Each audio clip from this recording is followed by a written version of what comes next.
গুজরাটে আয়ানসোনার প্রথম কালী পুজো। গুজরাটে কালী পুজোতে সারাদিন কী করলাম তোমাদের সঙ্গে আজ শেয়ার করব। সো হ্যালো এভরিওয়ান, আমি হানিমিতা। আমার নতুন একটা ভিডিওর সঙ্গে তোমাদের সবাইকে জানাই অনেক অনেক ভালোবাসা, অনেক অনেক ওয়েলকাম। চলো, এখন বাজে প্রায় দুপুর 1টার মতো। আজকে রান্নাবান্না করেছিলাম পনির দিয়ে পটল, নিরামিষ যেহেতু বানিয়েছি, ডাল আর বেগুন ভাজা। যাই হোক, রান্নাবান্না তো কমপ্লিট হয়ে গেছে। ভাবলাম তোমাদের সঙ্গে ব্লগ ভিডিও অনেক দিন শেয়ার করা হয় না, আজ একটু ব্লগ ভিডিও শেয়ার করব। এদিকে স্নান টান করে পুজো দেওয়াও কমপ্লিট হয়ে গেছে। আর আজকে আমি ভীষণ ব্যস্ত, কারণ হঠাৎ করেই প্ল্যান করলাম যে রঙ্গোলি দেবো। এখানে অ্যাকচুয়ালি কী বলো তো, আলপনা দেয় না আর কি লোকে, বেশি রঙ্গোলি মানে আবিরের মতো একটা জিনিস কিনতে পাওয়া যায়, ওটা দিয়ে কিন্তু পুরো ঘরে আলপনা আঁকে আর কি। সেই জন্য আমিও ভাবলাম চলো আমিও বানাবো। আর ছেলেকে নিয়ে কতদূর কি বানাতে পারবো কোনো আইডিয়া নেই, কিন্তু ইচ্ছে আছে বানানোর জন্য। যাই হোক, এখন দুপুরে খাওয়া দাওয়া করে ছেলেকে ঘুম পাড়িয়ে ভাবছি বানাবো। আর এই যে কিনেও নিয়ে এসেছি কালকে সন্ধেবেলায় আর কি, তোমাদের সঙ্গে শেয়ার করা হয়নি, কারণ অনেক দিন পরে আমি ব্লগ ভিডিও বানাচ্ছি আজ। পুরো ব্লগটা দেখতে থাকো, আশা করছি তোমাদের খুব খুব ভালো লাগবে। আমি কালী পুজোর দিনটায় কী করলাম সবই এই ভিডিওর মাধ্যমে শেয়ার করব। আর নিরামিষ যেহেতু রান্নাবান্না করেছিলাম আজকে, একটু লেবু চিপে ভাতটা খাওয়া দাওয়া করলাম আর কি। খাওয়া দাওয়া করে ছেলেকে ঘুম পাড়িয়ে দিয়েছি। এদিকে ছেলে তো ভালো করে ঘুমায়নি, সেই জন্য আমাকে দুপুরে আর রঙ্গোলি বানানো হয়নি আর কি আমার। এখন বাজে প্রায় সন্ধে ছটা বলা ভুল, বিকেল 6টা। এখানে প্রায় 7টার দিকে সন্ধে হয়। আর ছেলে তো এদিকে ঘুমায়নি, ও দুষ্টুমি করছে, আর আমি কিন্তু ওকে দেখতে দেখতেই একদিকে ভিডিও শ্যুট করছি, একদিকে রঙ্গোলি বানাচ্ছি আর কি। সেইভাবে ভালো করে ভিডিও শ্যুট করাও হয়নি। আর প্রথমবার আমি রঙ্গোলি দিচ্ছি নিজের হাতে আর কি, জানি না কেমন হবে, কোনো আইডিয়াও নেই আর কি। আর যেহেতু এটা বালির মতো আর কি, অনেকটাই ঘেটে ঘেটে যায়। কোনো রকম আমি একটা আইডিয়া করে প্রথমবার এরকম রঙ্গোলি দিলাম। ফিনিশ হওয়ার পরে বেশ সুন্দর লাগবে, তখন তোমাদের দেখাবো যে কেমন হয়েছে। আমি কিন্তু প্রথমবার বানিয়েছি, কেমন হয়েছে একদম জানিও। কালার কম্বিনেশন থেকে শুরু করে সব কিছুই কিন্তু আমি নিজে পছন্দ করেছি, আর নিজেই কিন্তু আইডিয়া করে আজ ইচ্ছা হলো আর কি করার, সেইটাই করছি। আর ছেলে দিকে খেলা করছে, একবার করে এসে আমার কোলে উঠছে। সব কিছু সামলে মোটামুটি একটা ছোট্ট করে একটা মানে ডিজাইন করেছি আর কি। এর মধ্যে প্রদীপ জ্বাললে মানে মোমবাতি জ্বাললে বেশ ভালো লাগবে। যাই হোক, এদিকে মোটামুটি আমার কমপ্লিট। এখনও রান্নাবান্না করতে হবে, কারণ যেহেতু কালী পুজো, নিরামিষ হোটেলে তো আর খেতে যেতে পারবো না। আর এখানে দেখি ইচ্ছে আছে বরের সাথে রাতের বেলায় ঠাকুর দেখতে যাওয়ার। বাঙালিরা মিলে কিন্তু এখানে বেশ পুজোই করে।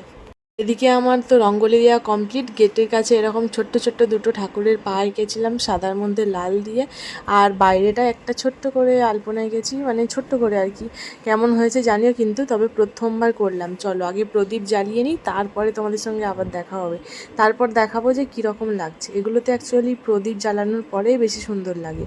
আর এই যে প্রদীপগুলো দেখতে পাচ্ছ, এই মোমবাতিগুলো তো কিনে নিয়ে এসেছিলাম, আর জ্বালানোর পরে কিন্তু একটু বেশিই ভালো লাগছিল। আর মোমবাতিগুলোর গন্ধতে মন ভরে যাচ্ছে, পুরো চন্দনের গন্ধ। আর সবাইয়ের বাড়িতে কিন্তু প্রদীপ জ্বালানো হয়ে গেছে। আর তোমরা যে একটু আগে আটার প্রদীপ দেখতে পেলে, একটু বড় মতো, তার মধ্যে কিন্তু আমি মোমবাতিগুলো এই যে জ্বালিয়েছি, দেখো ভালো করে দেখলে বুঝতে পারবে। এগুলো কিন্তু আমি নিজের হাতে বানিয়েছি, এই মোমবাতির প্রদীপগুলো। তোমরা হয়তো বা শর্ট ভিডিওতে আমরা দেখে নিয়েছো, লং ভিডিওতে আর এই জন্য দেখালাম না। যাই হোক, এদিকে প্রদীপ কিন্তু জ্বালিয়ে নিয়েছি। এখন বরমশাইয়ের সঙ্গে যাব একটা জায়গায়। কেন বলো তো, সবাইয়ের কিন্তু বাজি কেনাও শুরু হয়ে গেছে আর ফাটানোও শুরু হয়ে গেছে, আর আমাদের এখনও বাজি কেনাই হয়নি। আজ হচ্ছে কালী পুজো, সবে সন্ধে হয়েছে। বরমশাইয়ের সাথে যাচ্ছি বাজি কিনতে।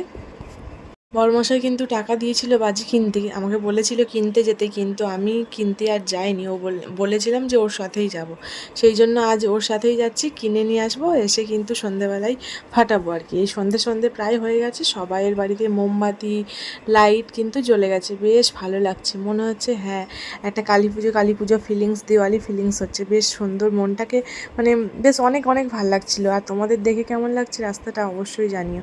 যাই হোক, এদিকে কথা বলতে বলতে আমরা কিন্তু বাজির দোকানে চলে এসেছি। এখানে কিন্তু বাজির আলাদা করে দোকান দেওয়া হয়, প্রত্যেকটা দোকানে বাজি পাওয়া যায় না। আর এক একটা দোকানে কত টাকার করে বাজি থাকে, আর এখানে বাজির দাম কিন্তু আমাদের ওয়েস্ট বেঙ্গলের থেকে অনেকটা পরিমাণে বেশি। যাই হোক, এদিকে আমরা বোম টোম কিনে নিয়েছি, এখন যাচ্ছি বাড়ি গিয়ে কিন্তু আমরা বোম ফাটাবো, আর রাতে কিন্তু ঘুরতেও যাব।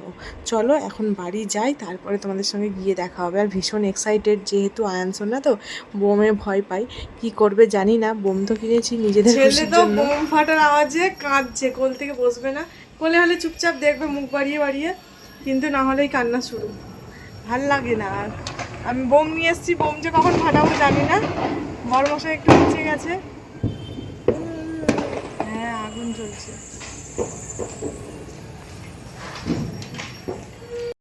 এদিকে ভাবলাম চটপট রান্নাটা সেরে নিই, তারপরে কিন্তু আমরা যাব নিচে, সোসাইটির নিচে বাজি ফাটাতে। আর ছাদে যাব ভেবেছিলাম, কিন্তু ছাদে অতটা লোক নেই আর অন্ধকার আর কি, সেই জন্য ভাবলাম নিচেই যাব। আর আজকে রাতের মেনুতে ছিল লুচি, পনিরের তরকারি আর কি, আর মিষ্টি ছিল।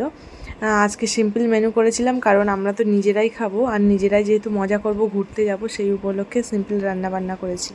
তোমরা কি কি রান্নাবান্না করেছো অবশ্যই কিন্তু জানিও। আর আমরা কিন্তু রান্নাবান্না করার পরে নিচে যাব বোম ফাটাতে। আর এদিকে ছেলের কাছে আছে, মানে ছেলে ওর পাপার কাছে আছে, আর ওইদিকে ওর পাপাও একটু ব্যস্ত আছে, কারণ আজকে একটু কাজও আছে ওর, সেই জন্য কাজ করতে করতে ওকে একটু লক্ষ্য রাখছিল। আর যেহেতু বোম ফাটছে ছেলে, সেই জন্য কান্না করছিল আর কি, না আমার কাছে কোলে উঠে থাকবে আর না নিচে খেলবে আর কি। কোলে থাকলে ওর চুপচাপ আর কি ঠিকঠাক ভালো।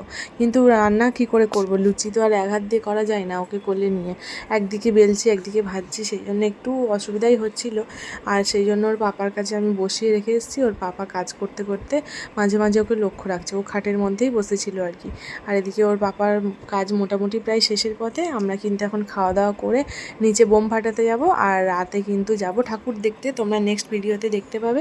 আজকের ভিডিওটা কেমন লাগলো অবশ্যই জানিও, আর আমার রঙ্গোলি দেওয়াটা কেমন হয়েছে সেটাও কিন্তু জানিও। অনেক দিন পরে ব্লগ ভিডিও শ্যুট করলাম, যদি ভালো লাগে তাহলে অবশ্যই কমেন্ট করো, আমি ব্লগ ভিডিও আবার শেয়ার করব। আর এটা হচ্ছে রাতের বেলায়, দেখো সবাই বোম ফাটাচ্ছে, এখন আমরাও বোম ফাটাবো, ভীষণ এক্সাইটেড। চলো দেখা হবে নতুন একটা ভিডিওর সঙ্গে, ততক্ষণে তোমরা খুব খুব ভালো থেকো এবং সুস্থ থেকো। আর তোমরা কালী পুজোতে কী কী এনজয় করেছো, কী করেছো না করেছো অবশ্যই কমেন্ট করে জানিও, আমারও ভালো লাগবে। দেখা হবে নতুন একটা ভিডিওতে ঠাকুর দেখতে যাওয়ার ব্লগ নিয়ে। গুজরাটে কিন্তু বাঙালিদেরও পুজো হয়, ওখানে যাব।